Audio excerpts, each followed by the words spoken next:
Silent Hill F recently came out, and hey, I've done 5 playthroughs, so here's a review. While I had been following updates on this game since it was announced with the first Silent Hill transmission, and as an average Silent Hill fan had done video essays on the whole series in the interim, I didn't really have big expectations for F. The initial trailer was very visually striking and interesting, but NeoBards Entertainment was not really a developer I was aware of beforehand, and I only had a surface-level understanding of Ryuka Shio7's writing for what I've seen of Higurashi. That said, I came out of Silent Hill F extremely impressed. Like, I legitimately think this is a top-tier Silent Hill game, rivaling the Team Silent era, and let's go over why. We can start surface level first with how the game looks and sounds. Silent Hill F is an Unreal Engine 5 game, and like Silent Hill 2 Remake before it, there is a level of graphical fidelity here that I do find genuinely impressive. The models, textures, and of course fog are on point, and the usage of references from real-life Kanayama Garo really helps to present some of the most realistic set of environments I've seen in the series so far. Of particular note to me is the lighting, which strikes a careful balance between a dark atmosphere while not being so dark as to make the image illegible. While there is a flashlight equivalent, the game set in the 1960s, not the Dark Ages, it isn't used for the entire game, and so many areas can be lit in controlled environments to maximize visual clarity. There was never a point where I was confused or lost in where to go from being unable to parse the image, and as far as I can recall, there was only really one usage of white paint, this ledge right here. Tasteful white paint, as it were. The monster designs are pretty great. I think they get the right balance of creepy, along with having symbolic implications beyond that, and I think iterating upon a base selection of enemies and tailoring them to the specific perception of the main character is a really good idea. We saw a little bit of this in the Team Silent era if you contrast how the nurses look between SH2 and 3, and this further expands upon that.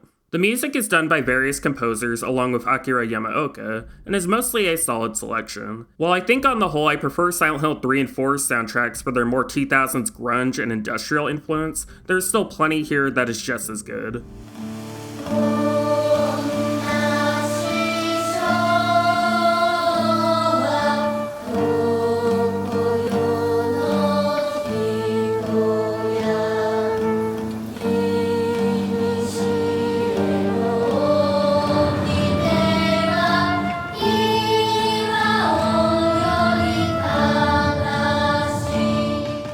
The sound design is also really solid, everything feels just right, and the little noises really help contribute to the atmosphere. I did notice, however, a few stock sound effects being used, which included the boom sound effect associated with TikTok, which I thought was unintentionally funny.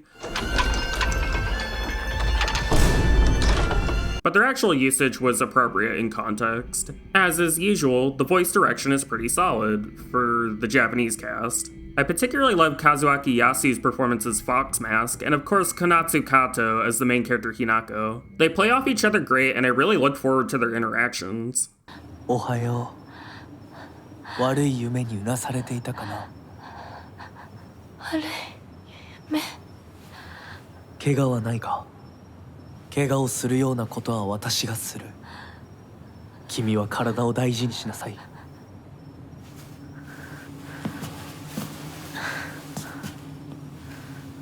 ありがとう。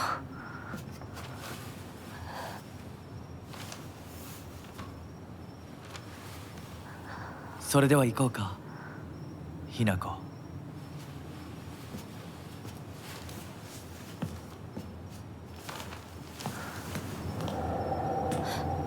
どこ？ The English voice direction, by contrast, is honestly pretty abysmal, which I was expecting, since unlike the Team Silent games, the motion capture and acting was done by Japanese cast members rather than American ones. A lot of folks like to claim the Team Silent games had bad voice acting since people often talk in strange ways, which I've argued against more than a few times since the intention was clearly to evoke David Lynch's writing style. And while F's English dub may have still been made with this intention in mind, the delivery mostly comes across as an afterthought since it wasn't the main target language the team wanted to present things in. To be clear, not a problem with the English voice actors themselves, they are clearly talented people, and no shade on the voice director for the English dub either.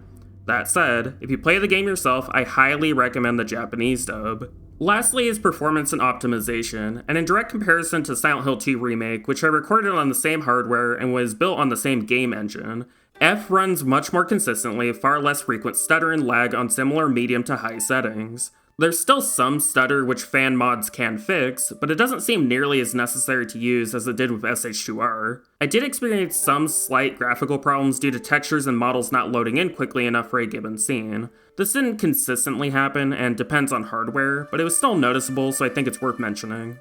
Moving from the surface to some meat, flesh if you'd like, let's talk gameplay.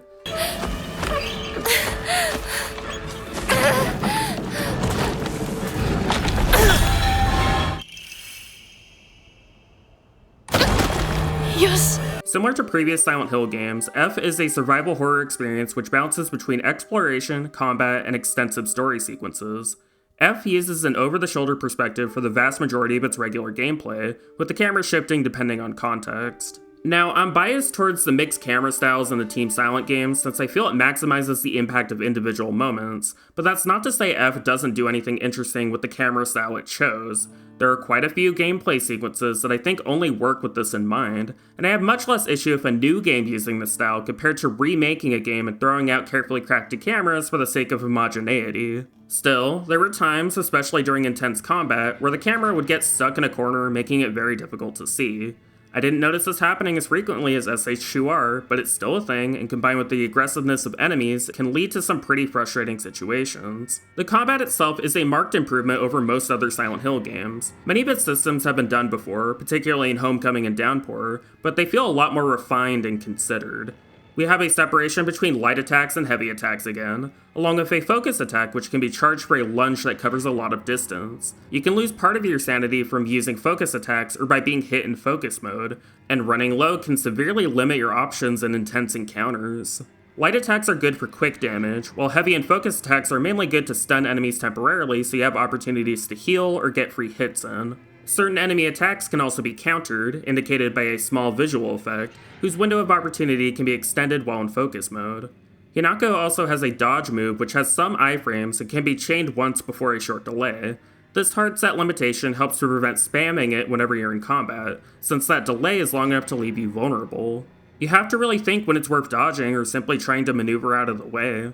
If you dodge right when you're about to be hit, you'll pull off a perfect dodge which fully restores your stamina. This is the only Silent Hill game where I really felt like I could handle multiple enemies at a time without it just being a huge mess, but it still requires careful planning to pull off.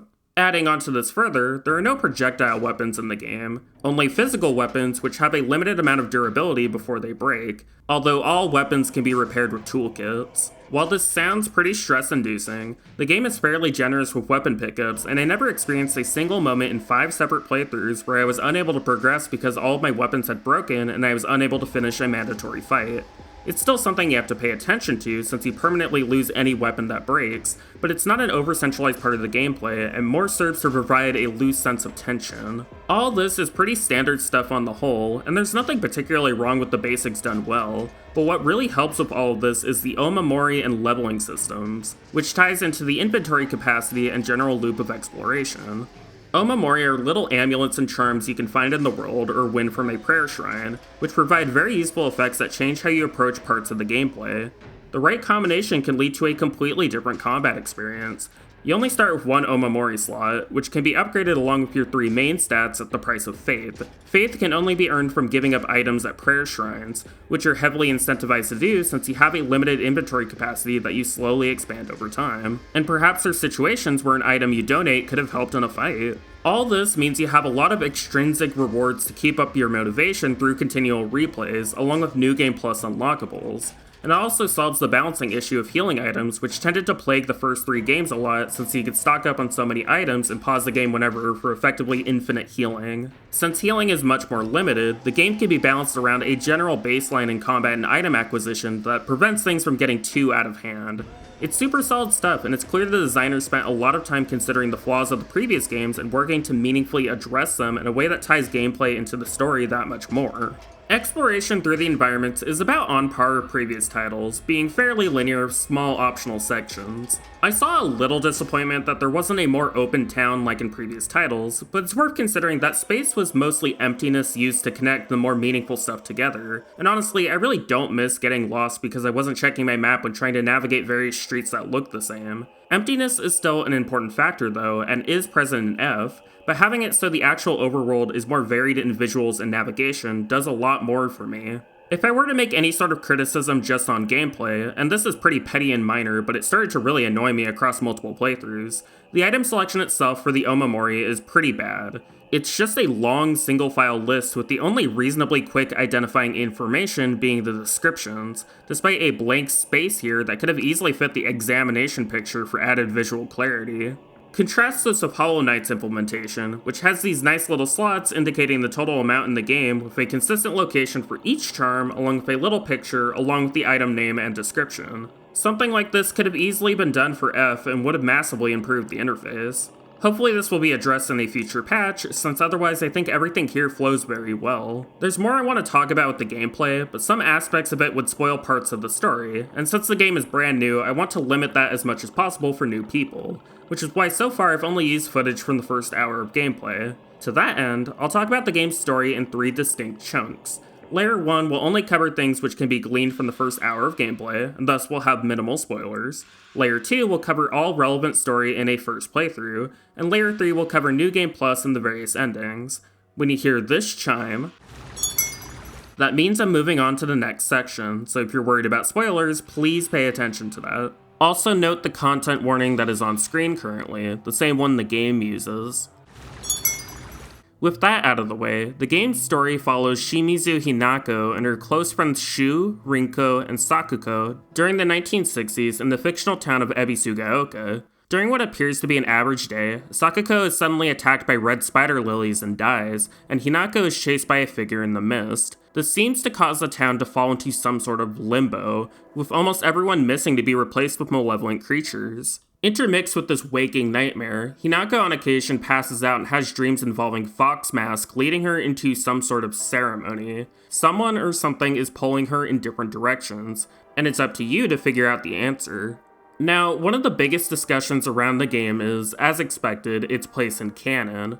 This is understandable, seeing as how it's now the earliest game in the continuity, usurping Origins, the fact it's set in Japan rather than America, and the story not literally taking place in the town of Silent Hill. This bit of skepticism towards a new entry in the series has existed with Silent Hill since genuinely Silent Hill 2 if you look at some of the reviews at the time, but in its current form, there's a bit of a protective shield around the Team Silent games and most everything that came after, aside from PT, due to their perceived lesser quality. I've spoken about this topic at length a few times, and my opinion remains that while the American Shizek Silent Hill games are not as consistent in their quality, they don't outright break canon even if I don't like a lot of their additions. The thing about those games that bothered me much more was them hewing so closely to the Team Silent formula, and more specifically Silent Hill 2, which blunted a lot of their potential impact. Silent Hill F is quite similar to PT of how much of its storytelling and gameplay is radically different from what came before, and I argue it's a good thing. The Team Silent games are amazing, I love all 4 of them, but they were created 20 years ago in a specific social and development context that doesn't exist anymore. If we want Silent Hill as a series to actually progress, then it needs to be willing to do something radically new.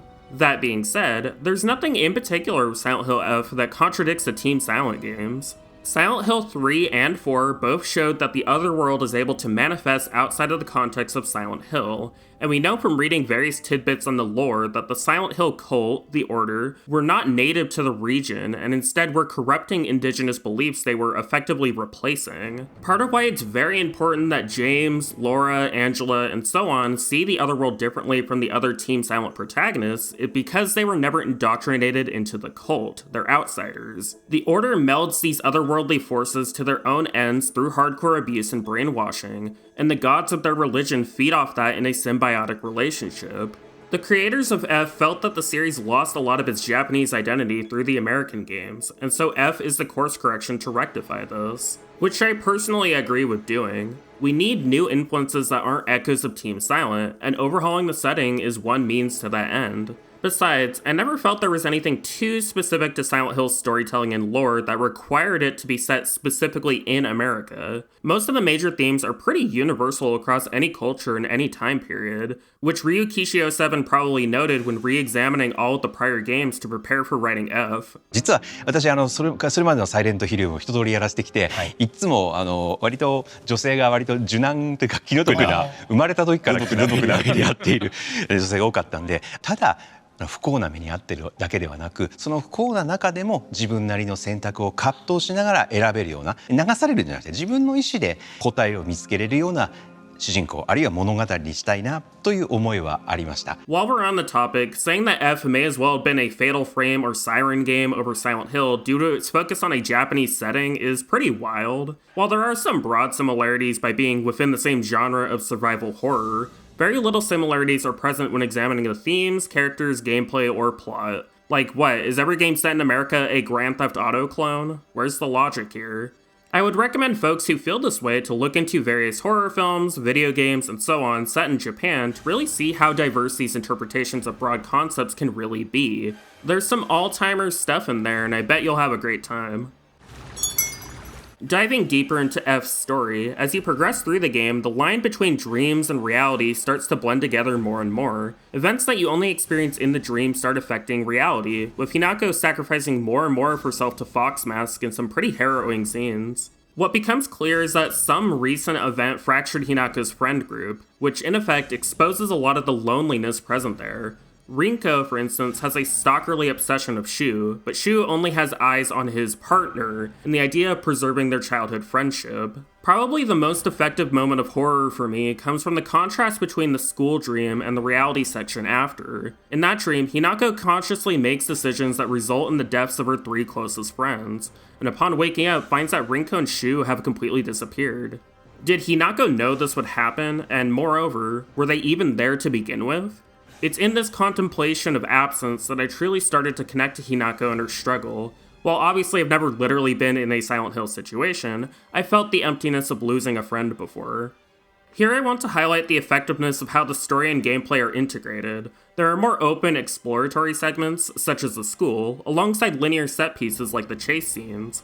The way they're executed is very solid. Whenever I felt I was getting tired of one mode of play, the game would usually shift into something else. There's very little padding, everything feels like it has a clear purpose, which I very much appreciate. The largest shakeup to the gameplay happens when Dream Hinako gets the Fox Arm.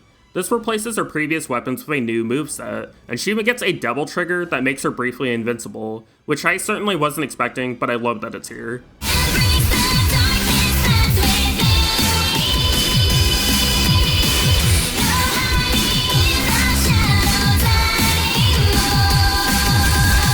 This notably creates a schism between the way you play in the reality segments and the dreams. In reality, you need to continually manage weapon durability and often need to play a bit defensively, while in the dreams, since there's no durability and you're rewarded with parts of your gauge filling up whenever an enemy is defeated, you're encouraged to play much more aggressively. Both use the same base mechanics, but the emphasis between different aspects of them creates a wholly different feel and mood. I also want to give a highlight to the boss fights, which meaningfully use Sakuko and Rinko's backstories and personalities to create some really effective set pieces. Bosses were never particularly a highlight for the series aside from maybe the one with Walter, so it's awesome the team knocked it out of the park here. Things eventually lead into Hinako's house, and in a pretty tasteful iteration on PT's looping hallway, Hinako's home is warped and twisted around specific dates, with rooms added or removed with seemingly no logical order to it. It calls into question what kind of home Hinako lives in normally, whether she ever felt safe or secure. What does returning home mean to somebody who doesn't want to be there? Within these walls, we get glimpses into Hinako's life, which gives you control of her as they play and an interesting bit of disassociation. I did think it was odd that one of the memory fragments kinda sticks around, but I'm sure it's no big deal. 私が見えてるよね。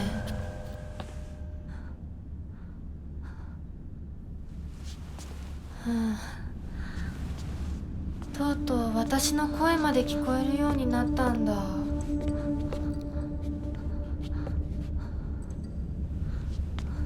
そんなとこに立ってないで入ったら、ちょうど話がしたかったところだから。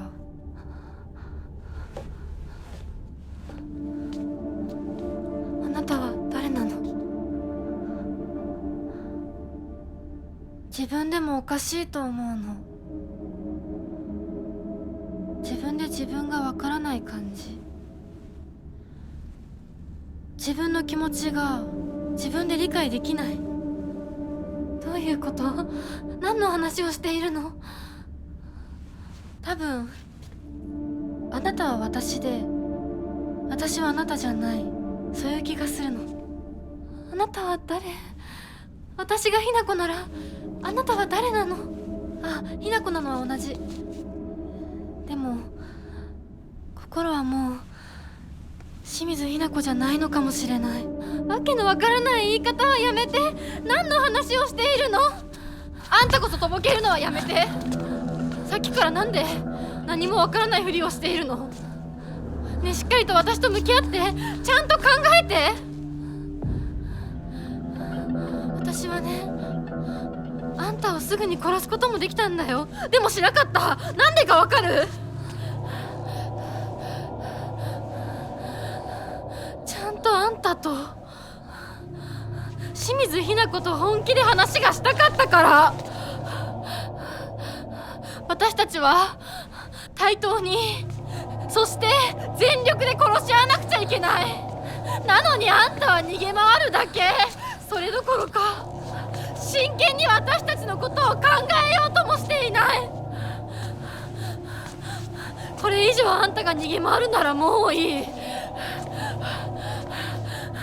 もう今度こそあんたを殺すから。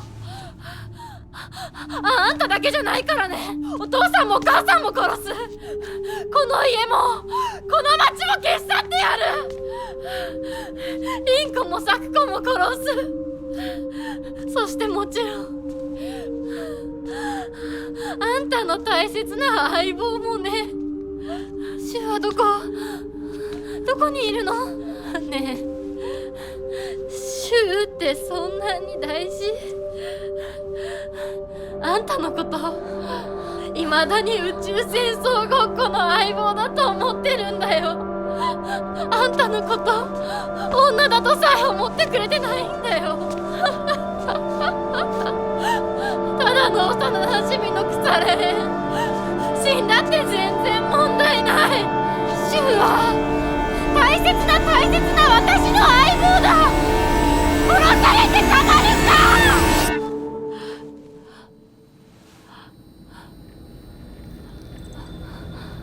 Hinako unlocks a final door, the date of which is strangely crossed out, and sees all of her friends sacrificed in service to creatures that initially look like her parents before morphing into grotesque manifestations. Winning this fight causes the creature in the mist to kill them, and through the interweaving of dreams and reality, we learn that the creature is a fragment of Hinako, the inner version of her fully changed into a representation of the ideals of a cult. The two Hinakos swap places, with the one in reality entering the dreams in order to destroy everything, and the one in the dreams trying to finish her ceremonies to move on. They clash together, but things don't resolve as they should, with everything collapsing into now and the two Hinakos left in a perpetual struggle as the credits play, with an additional scene showing that Hinako effectively went insane from the pills she was taking from Shu and murdering everyone she loves. 式場内で発見された正体不明のカプセル薬と同一のものか、どうぞ。神楽町1から県警本部。被疑者が服用する際に口からこぼしたカプセル薬。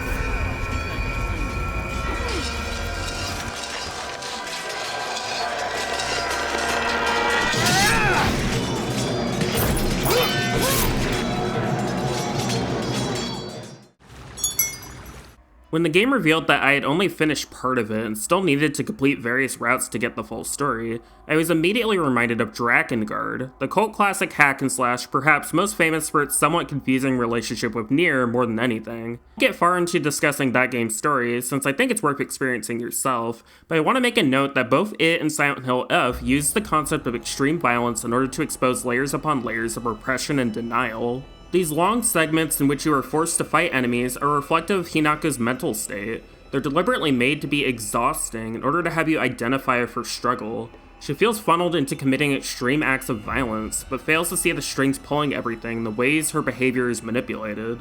At least, that's one interpretation, but we have more to examine. Relegating important story context to different endings and New Game Plus is not unusual for Silent Hill, but F stands out since it uses a cycle of possibilities in order to explore different aspects of the characters and story, all leading into the game's true ending Ebisugaoka in silence. To match the player having an evolving understanding, many cutscenes between New Game and New Game Plus are subtly to radically different, revealing things that were once obscured.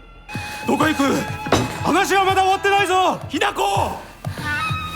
お父さん、ひなこだって分かってくれてますよ。分かってたらどうしてあの態度になるんだ。これも全部お前がひな子をずっと甘やかしてきたからだろう。ひな子、お父さんはね、あなたのためを思って友達のとこ行ってくる。早めに帰っておいでね。ひな子にとってこれ以上の幸せがあるか。あるわけがない。どこ行く。話はまだ終わってないぞ、ひな子。それにしてもあのひな子がね。あいつは本当に高校娘だ。何しろおかげで借金は全て返せる。二度と金に困らずに済むぞ。お父さん、やめてくださいよ。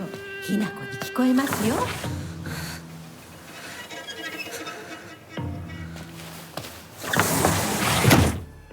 There are more story notes added. Hinako's diary updates with new perspectives, and the ending sections starting from Hinako's house have completely different cutscenes which culminate into entirely new final bosses that I'll get into soon. To help facilitate replays, a few sections are also streamlined. Your first weapon is laid out in the open earlier, and the fox ceremonies are skipped since it is implied part of them happened after Rinko pushes Hinako, explaining why her sleeve was ripped after waking up. This interestingly means you now play a section of the dreams with Fox Hinako. Now, for the game's 5 endings, the way things are structured, you're required to do at least 2 endings in order to be able to even unlock the true one, which means endings are in 3 separate layers based on that. Let's start with contrasting Fox's wedding and the fox wets its tail. In both endings, you need to make 5 offerings to Jizo statues hidden in the town in order to uncover the sacred sword, an object which predates both the Tsukumogami and the Inari fates, and is cursed with the resentments of a fallen clan after being buried under a 1,000-year-old tree. This object serves as the basis for layers upon layers of belief systems which slowly intermingle and replace each other, closely linked with the myth of a water dragon whose noxious gas is only barely kept at bay by Inari-sama. Now, while we're about to get into some metaphorical and interpretive territory, it's important to bear in mind that these myths are based in reality. Nothing within the game indicates these deities are not real or that tragedies of the past didn't happen, but the point being made is how human beings are the ones who give these beliefs power. Symbiotic relationship. Now, with Fox's wedding, you purify the sword in a red substance which is heavily implied to be a Glaphotos, used to dispel spirits in Silent Hill 1 and 3. It's an interesting reincorporation, and if you read into the notes and various titles, it can be discerned that a Glaphotos is derived from White Claudia, a hallucinogen that Kaufman was using to manipulate Lisa and Alessa. Note how it's mentioned that it's a plant which grows near water, and right next to Shu's house are the only white flowers in the entire town. As you would expect, cleansing the sword of resentment, while freeing it from manipulating Hinako, also makes her more willing to go through for arranged marriage to Fox Mask, aka Kodayuki, since nothing is pulling her away from it. This leads to a confrontation with Shu, who confirms he was deliberately giving Hinako hallucinogenic pills to try to have her speak of her inner self to annul the marriage. The Tsukumogami controls Shu's resentments, which leads into its boss fight, a pretty fun one with a lot of precision dodging that I think might be my favorite next to Sakuko. And defeating it gives Shu peace and the ability to resolve things with Kodayuki. The wedding goes through, but Hinako's inner self is not at peace, screaming while she's left behind. There's plenty of symbolism here to read into, but the way I read it is that Hinako conceptualizes her struggles as a stage that she is performing for. She makes a note of her interior reality being that during the second dream. By discarding her true face, she embraces being a faceless doll for the sake of her marriage. The ending on the other side of the coin, the fox wets its tail, requires getting the sword but not purifying it. This leads to a confrontation of Kodayuki, who's being controlled by Inari-sama. Defeating him calls the wedding off, and while Shu and Hinako happily run off, the entire town is destroyed by noxious gas. What these endings are exploring is the nature of choice under social systems which can repress your sense of personhood even if it's arguably for a greater good. Hinako heavily resents her father not just for being extremely abusive, but for agreeing to send her off to be married in exchange for money the way her sister Junko was. This treats her as if she is property, a useful tool to save the family at the expense of herself. However, while the narrative does point out how messed up this type of thing is, it doesn't just leave things as simple as that. One major aspect is that Hinako and Kodayuki have actually been speaking of each other in letters and notes after she saved him from a fox attack when they were kids. Kodayuki is part of a cult which does genuinely believe in sacrificing a maiden every 8 years to quell the water dragon, but all he cares about is having Hinako as a wife. He's being manipulated by Inari-sama for a specific end, and still does believe in his feelings all the same. This makes it interesting that we experience this romance between two lenses, the two different Hinakos representing two contrasting value systems that struggle to reconcile. One version of her wants to accept Kodayuki's love and do what her family wishes, another wants to keep her personhood and be able to hold on to a past that is rapidly disappearing. The Great Space Invasion is a culmination of this denial, with Hinako effectively leaving the story to exist within a perpetual adolescence. The parallels to Neon Genesis Evangelion here are certainly not accidental. It's much easier to pretend things are okay than to accept reality. None of these paths are wholly correct, and the game isn't presenting things as if it's a trolley problem in which Hinako must pick one or the other. Instead, it is the space between these choices where an answer is given. The true ending requires purifying the sacred sword, and then giving up the wedding brooch that Kodayuki gave Hinako, with her noting that she simply doesn't feel ready to marry him. It's with this ending we see beyond the abstract constructions of Hinako's parents and really start to see them as they actually are. It's so easy to read folks, especially in older generations, as set in their ways as fixed constructs, but that's rarely the true situation if you take the time to learn. With Hinako's mother, we see how strong she truly is in her convictions to try to make her marriage work. Hinako fears turning into her, but I think what she fears more is becoming just the surface and hadn't considered what was underneath. With Hinako's father, the game does not at any point excuse his abusive behavior or argue all things he did were for the best. Instead, it argues that even with being harmed by someone abusive, if they're family and you're about to lose them forever, it's still worth trying to hear what they have to say since it may change everything. 怖かったと思う。今も怖いと思う。許せないと思うし、顔も見たくない気持ちもわかる。それでも話だけは聞いてあげて。許さなくてもいいから、お父さんの気持ちだけは受け止めてあげて。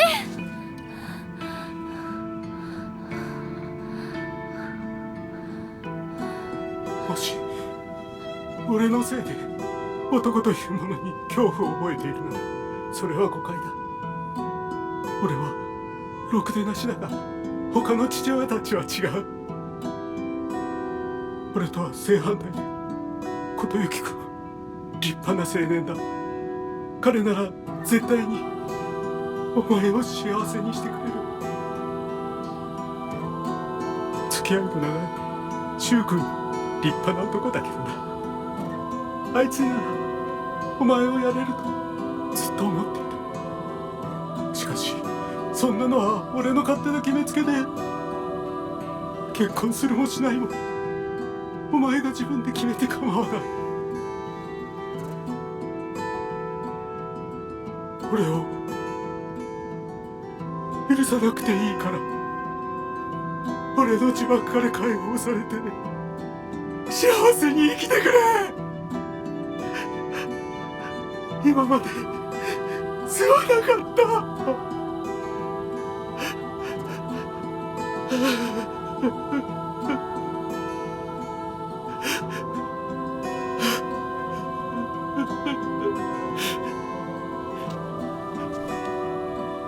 今でも怖いし、許せるかどうかわからないけど、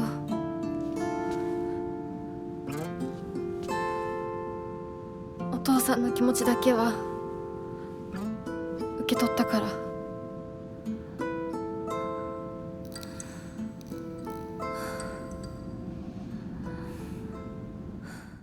This part hit me the most out of everything in the story. Like, I legitimately cried during this part, since it reminded me so much of my own father and how I didn't want to listen to things he had to say before he died. That's something I can never take back, and it's a specific kind of pain that I find hard to express. Abusers are abusers, but they're also people. It's a contradiction that runs deep.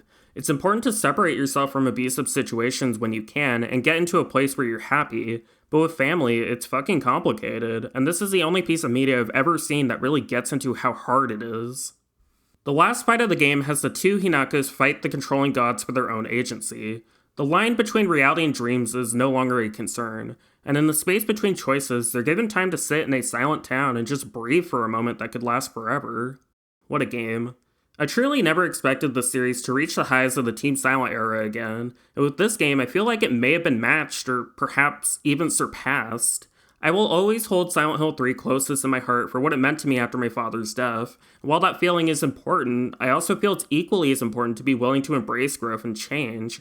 I don't know what the future will hold, but with art like this, it leaves me optimistic. Thank you very much for watching this video.